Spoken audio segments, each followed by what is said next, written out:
Ladies and gentlemen, dear friends, my name is Carlos Manuel Rodriguez, and I'm the CEO and Chairperson of the Global Environment Facility, the GEF.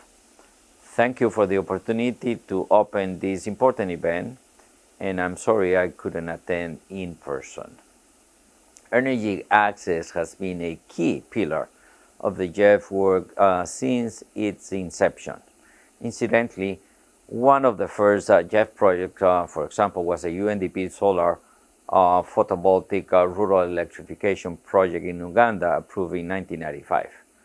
It is disheartening and very disappointing, to say the least, that almost 30 years later, the electrification gap, not just in Uganda but around the world, remains huge.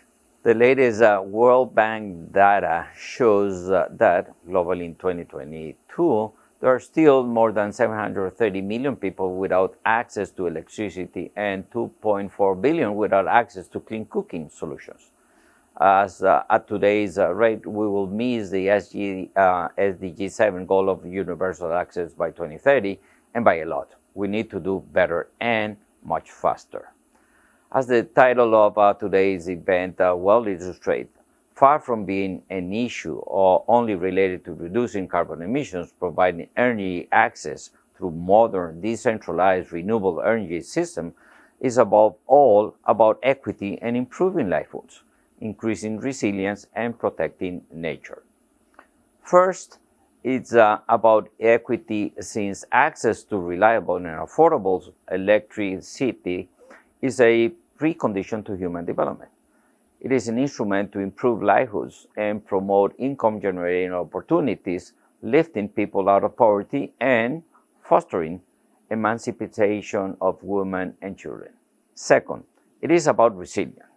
As climate change is affecting the viability of traditional energy systems across vast geographies, like in Mali, for instance, where the rain is no longer filling up lakes and reservoirs, and 50% of the power produced 15 years ago by hydropower dropped to only 20% today, largely replaced by thermal power plants.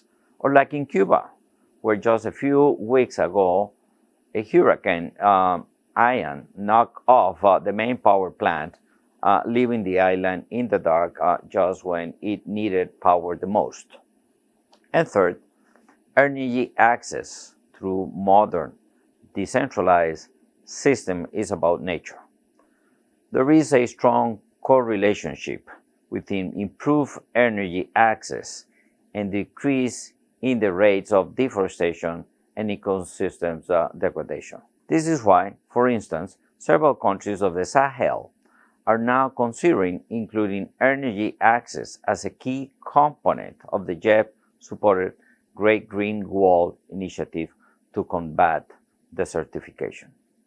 These are the reasons why the GEF has been pushing this agenda for decades and invested substantially resources in the 7th replenishment cycle of the GEF through the African Minigrids Program, AMP, that has been launched today. The AMP is one of our flagship programs now covering 21 countries across the African continent. We are very excited to be marking this milestone and to move from design to implementation.